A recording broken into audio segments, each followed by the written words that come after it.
Seja muito bem-vindo, torcedores do Denver Broncos e fãs da NFL. Mais um vídeo, quarto vídeo aqui da série Além do Campo para vocês. Novamente eu e meu amigo Davis Chiodini. Dessa vez, Davis, vamos falar aí um pouco sobre o departamento de player personnel, né? Seja bem-vindo mais uma vez. Obrigado. Olá, André, tudo certo? É isso aí, vamos falar sobre o player personnel, né? Que engloba aí tanto a nossa análise dos jogadores profissionais quanto de college football, né? Começando a caminhar aí para os caminhos em direção ao draft. E você que chegou agora aí nessa série de vídeos, já se inscreve no nosso canal, deixa o like, comentário aí. Também na descrição do vídeo vai estar aí o link, né, para os 3 primeiros vídeos aí que nós já fizemos nessa série, falando aí do dono, do presidente, do CEO e do GM. Então, tem o link dos vídeos, o link também da playlist. E hoje, como o Davis bem disse, vamos falar aí sobre essa parte de análise de jogadores, tanto jogadores aí que podem vir da free agents, quanto jogadores que podem vir do draft, né, Davis? Vamos começar aí com o diretor de player personnel, né? Quem é esse cara aí? Qual a função dele, Davis? Esse cara tem uma função muito importante, né? Que é a gestão de jogadores no geral, né? Ele vai coordenar tanto o pro personnel quanto o college personnel, né? O college scout, né? Então, esse cara vai precisar saber tudo que se passa ao redor do college football, né? Dos jogadores que o time pode ter como alvo, coordenar todas as estratégias de scout e coordenar também o scout dos jogadores que estão na liga com oportunidades de mercado futura, quem pode ser que esteja para ser trocado, esse tipo de coisa, e trazer todas as informações para o general manager para a tomada de decisão.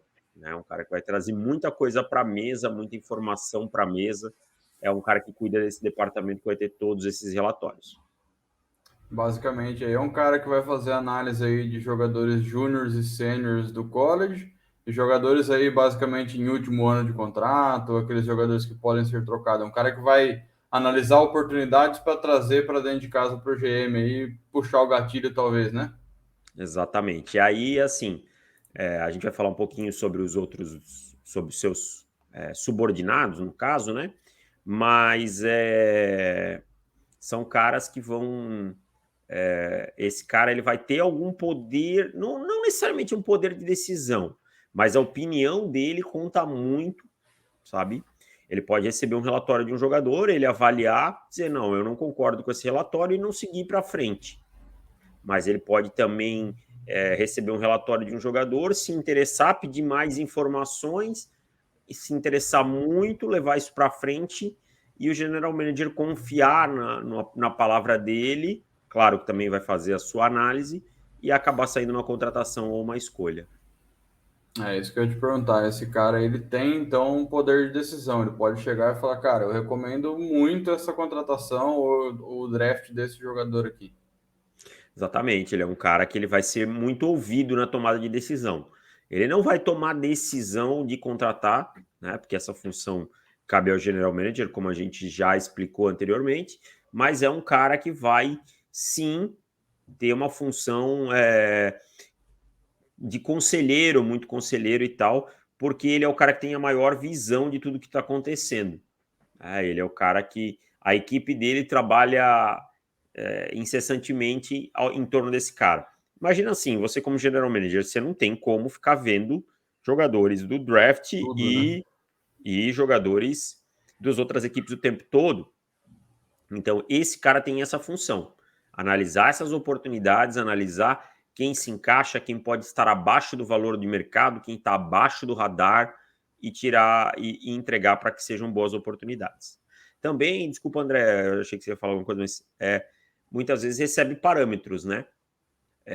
Olha, para a próxima temporada nós precisamos, cara, de um guard ágil, tal, acostumado a jogar em zona, e aí Recebe um filtro, né? exatamente, me traz o que temos, seja no mercado, seja no draft, qual range no draft, quanto custa no mercado, quem são, o que eu preciso dar em troca e tal, para aí o general manager tomar suas decisões e seguir suas estratégias. Traz todo o panorama aí, às vezes, de alguma posição específica, né? Ô, Davis, uma dúvida que o pessoal pode ter, às vezes também, né? Eu muitas vezes já tive.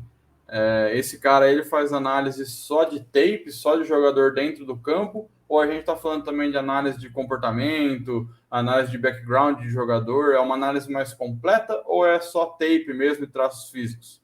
Não, é uma metodologia completa, tá? Você vai trabalhar todas as vertentes do jogador, seja ele pro ou coisa, você vai trabalhar a parte financeira, entender quanto custa, né? Como é que é o contrato, com quem pode estar de olho nele no mercado, quais são as conexões, se você tem alguma conexão com o jogador, se alguém já tem alguma conexão com o jogador, a parte comportamental, a parte das expectativas financeiras, a parte do tape, obviamente, como ele se encaixa tecnicamente, taticamente no time, se é aquilo que o time está procurando. Nos jogadores de college, mesma coisa, não é só se resumir os tapes, não. Certo. Então, e abaixo desse diretor, né, de player personnel, que seria o cara que analisa as duas vertentes, eu imagino que a gente tenha um responsável por cada lado, né, Davis? Exatamente. Que é o diretor de. Só um pouquinho. É o diretor de Pro Personnel e o diretor de College Scouting, né? O Pro Personnel é o que vai fazer a avaliação dos jogadores com sua equipe, né? Porque a gente fala assim, parece que é uma pessoa que chega lá, Sim. senta numa mesa e começa a avaliar. É uma equipe grande, não são poucas pessoas. Tá? Então, assim, o Pro Personnel vai avaliar todos esses jogadores, essas oportunidades de mercado, esses jogadores que a gente falou em nível profissional. E o Director of College Scouting, ele vai coordenar toda a equipe de scout, né, seja os scouts internos e externos, receber os relatórios, o andamento, e ele também vai ver os tapes dele, né, conforme ele vai... É uma peneira, na verdade, né, que vai se construindo. Lá embaixo você tem, nos dois lados, muitos jogadores. Aí receberam os parâmetros que nós precisamos. Não, esse não se encaixa, esse não se encaixa, esse não se encaixa, esse é bom, esse é bom, esse é bom. Sobe os relatórios, sobe mais um nível. Opa, gostei desse, esse não gostei, joga fora, joga fora, joga fora, e vai subindo até chegar nos diretores e até chegar no general manager para tomadas de decisão. Então é isso, esses caras têm a responsabilidade de coordenar esses dois departamentos. Ô, Davis, e falando aí do Pro Personnel, né? A gente sabe, né? O Director de College Scout já está no próprio nome, né? Os caras abaixo dele são os scouts famosos que a gente, né, sempre fala na época do draft. Os caras que estão abaixo aí do Pro Personnel, a gente também chama eles de scout ou eles têm Pro outro nome? Scouting. Pro Pro Scouting. Scouting. Pro Scout. E Vai ter aí, outras atribuições, né? Aí algumas nomenclaturas e tal, pode estar lá como analista de alguma coisa e tal, mas existem muitos times que são Pro Scout, tá? Eu imagino falo que com esse nome. vão ter caras aí que vão analisar o tape, propriamente dito, vai ter o cara que vai ser só da parte comportamental, o cara só da parte de contratos, tem uma segmentação ali, né? Não é todo mundo que faz tudo, né? O Pro Scout, ele tem uma diferença que ele geralmente não vai a campo, né? Não tem como ele ir. Como é que ele vai chegar lá no Dallas Cowboys e dizer, olha, como é que é o Randy Gregory e tal? Então ele faz valer muito o uso das suas conexões, né? Fulano de tal e tal. Ele vai ficar aí, fala com o empresário, tá? Querendo ou não, o empresário, só que às vezes acabam sabendo muita coisa. Com caras que treinaram o cara no college football, ou que treinaram o time, treinaram o jogador mesmo na NFL. Então, tudo são conexões e as pessoas dão muitas informações na NFL, porque o network é muito importante, porque uma hora elas podem também se precisar se recolocar no mercado, né? Então, eu acho que essa é a grande diferença do Pro Scout para o College Scout. Mas, geralmente, são caras que vão fazer muito uma análise segmentada, de jogadores, e aí você tem muita gente que é muito ligada no mercado financeiro da NFL. Quanto custa, quanto o mercado está disposto a pagar, quem está interessado nesse jogador. Eu acho que é aí a principal segmentação que esses caras no Pro Scouting vão ter. E, Davis, também falando assim em questão de timeline, né? Porque imagino que o College Scout tem que estar tudo mais ou menos pronto aí por agora, né? Fevereiro, março, por conta do draft ser aí em abril. O diretor de College Scouting recebe os relatórios finalizados depois dos Pro Days. Depois dos Pro Days. Então agora, questão de semanas aí, deve estar finalizando todo mundo. Ele tem ele já deve ter uma versão 80 e 90% pronta, né? Dos jogadores. Já deve ter essa versão. Ele já deve ter feito uma primeira peneira, tá? Mas aí a versão final ele vai receber pós-Pro Day. E aí partem para as tomadas de decisão. Esses scouts, isso a gente vai falar mais para frente. Mas pós-Pro Day aí se entrega o relatório final.